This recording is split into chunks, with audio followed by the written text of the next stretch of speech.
ऐसे में आपकी रीडिंग, आपका डेटा कितना सपोर्टिव, क्या अप्रोच रखा जाए निफ्टी पे और निफ्टी बैंक पे?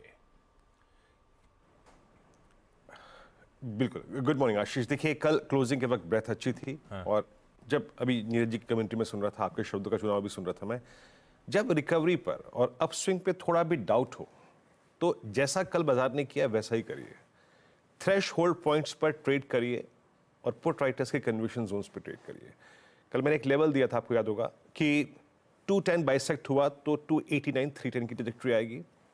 310 भी आया और 310 के ऊपर सस्टेन हुआ तो you will get A swing towards 22369 और एग्जैक्टली वहां तक गया आशीष। मतलब क्या कि कॉल राइटर्स के जोन के ऊपर जब परसिस्ट कर रहा था तो परसिस्ट कर रहा था और उसके बाद स्विंग इसने दिया और डे हाई पे क्लोज हुआ ऑलमोस्ट, अगर आप देखें। और निफ्टी बैंक में क्या हुआ, निफ्टी बैंक जिस क्लस्टर में खुला वो एक टिपिकल प्रॉफिट टेकिंग क्लस्टर था, 48,000 कॉल राइटर्स का जोन, और जो इसका इंटरडे हाई था उसके ऊपर थोड़ा सा एक गैप परसिस्ट कर रहा था। तो ये सिंक हुआ, 20 डिमा पे रेस्ट लिया, फिर पुल बैक दिया। कल का प्राइस बिहेवियर ये मैसेज देता है कि अब जब हम रिकवरी पे हैं तो हमें थ्रेश होल्ड पॉइंट्स पे, यानी कॉल राइटर्स के पॉइंट को टेस्ट करना है, पुट राइटर्स के कन्विक्शन को टेस्ट करना है और वैसे ही ट्रेड करना है। मैं क्या पूछ सकता हूँ, पहले इंस्टीट्यूशनल स्टैट्स को थोड़ा सा खंगालते हैं। 2900 करोड़ रुपए की एफआईएस की सेलिंग, 3542 करोड़ रुपए का डीआईएस का बाय। थ्रस्ट आशीष डीआईएस की बाय से ही आ रहा है। थ्रस्ट एफआईएस ने इंडेक्स बेचा करीब 490 करोड़ रुपए का, अगेन 7900 कॉन्ट्रैक्ट लॉन्ग काट लिए, 2000 कॉन्ट्रैक्ट शॉर्ट काटे। स्टॉक फ्यूचर्स में 3400 करोड़ रुपए की बाइंग। यहां पे अच्छी चीज है कि 4500 करोड़ रुपए की 4500 कॉन्ट्रैक्ट लॉन्ग गए। पुट शॉर्ट 1,48,000 आई है, मतलब हमें इसी से कन्विक्शन लेना है। कल जहां पुट राइटिंग आई है वहां के डिप को हमें बाय करना है और कॉल राइटिंग करीब करीब 1,72,000 कॉन्ट्रैक्ट है, जिसका मतलब यह है कि क्लोजर टू मंथली एक्सपायरी जो कॉल राइटर्स के जोन है वहां पे आपको प्रॉफिट्स भी कैश में कन्वर्ट करने हैं। अप्रोच लाइएगा। निफ्टी के स्टैट्स दिखाइए। देखिए, कल के मूव के बाद कल आपने क्या किया, आपने 22,200 के कॉल राइटर के ऊपर ओपनिंग दी, आपने 300 यानी दूसरे कॉल राइटर के ऊपर क्लोज दिया। अब कॉल राइटर्स कहां पे प्लेस्ड हैं?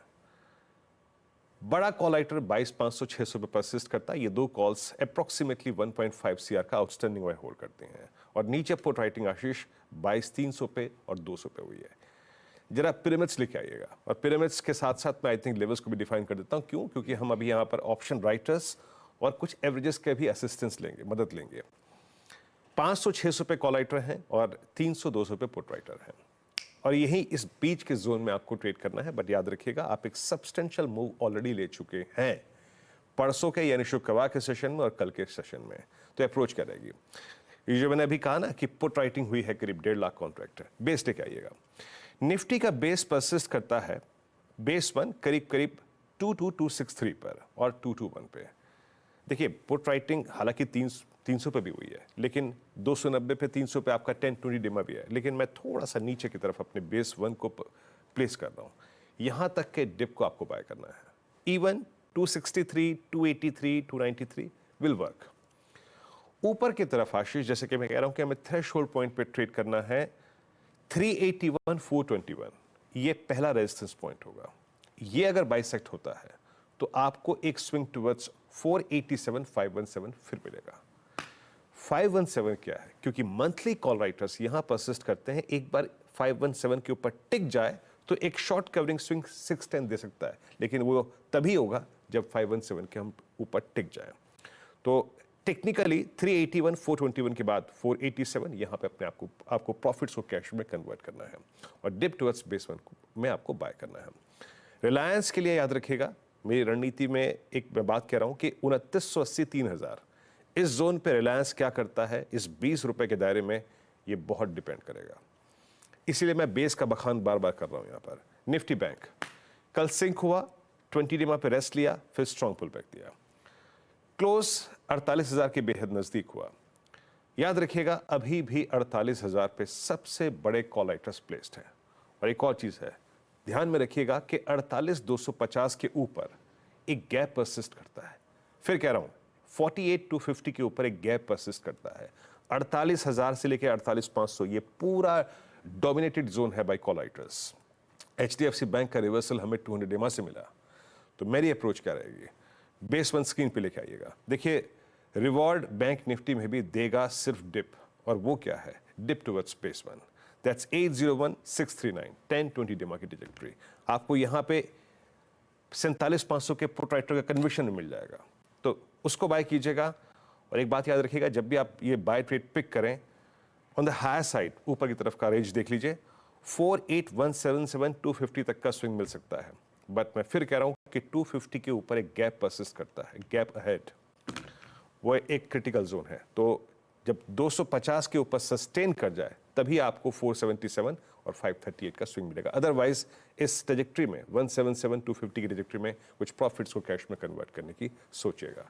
आशीष, बार बार वीरू ने भी रिलायंस का जिक्र करा, उस दिग्गज, उस हेवी वेट पे आज खुलते ही हम लोग रिएक्ट कर रहे होंगे। तो एक काम करा जाए, पहले बाकी के स्टॉक्स न्यूज पे जाऊं उससे पहले इसको एड्रेस कर लिया जाए।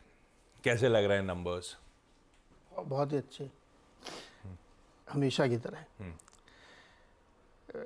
प्री टैक्स 1 लाख करोड़ का जो बनाया इन्होंने प्रॉफिट। अब इस समय आप देखिए कि ये एनुअलाइज बेसिस में बताया, Q4 के नंबर अगर आप स्टैंड लोन देखें यहाँ पे, तो कंसोलिडेटेड बेसिस पे आमदनी 10.5-11% के आसपास बढ़ के आई है, 2,64,000 करोड़। और सपोर्ट कहाँ से मिल रहा है इसमें? ऑयल टू केमिकल बहुत ज़बरदस्त ग्रोथ थी, 42% की ग्रोथ, क्योंकि प्राइस बहुत ऊपर थे क्रूड के, तो उसकी वजह से मार्जिन बहुत ज़्यादा इंप्रूव होकर आई और वॉल्यूम भी मिला है।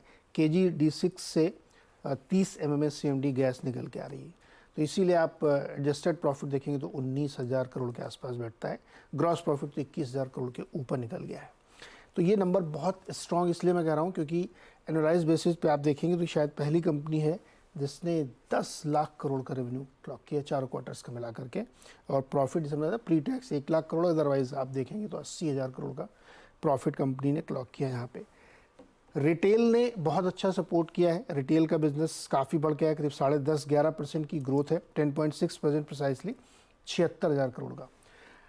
एनुअलाइज बेसिस पे रिटेल का अकेले का रेवेन्यू 3 लाख करोड़ के पार जा रहा है ग्रॉस पे, और 18.5% का एबिटा ग्रोथ देखने को मिली है। 562 नए स्टोर खुले, 30 करोड़ रजिस्टर्ड ग्राहक हो चुके हैं रिटेल के। तो ये इसलिए बता रहा हूँ क्योंकि जियो से इसको आप कनेक्ट कर लीजिएगा। कंज्यूमर बिजनेस ने भी बहुत अच्छा किया। कैंपा कोला जिन्होंने लॉन्च किया था, अब उसकी अकेले की आमदनी जो है 400 करोड़ की है। FMCG बिजनेस जो कि सिर्फ 1 साल पुराना है, 1.5 साल पुराना, 22 नवंबर को 2022 नवंबर में ये लॉन्च हुआ था, 3,000 करोड़ का रेवेन्यू है। और 30 साल पुरानी, कॉन्टेक्स्ट के लिए बता रहा हूँ खाली, इमामी का 3,000 करोड़ का रेवेन्यू है। कॉलगेट जो 80 साल से काम कर रहे हैं उनका 5,000 करोड़ का रेवेन्यू साल भर का।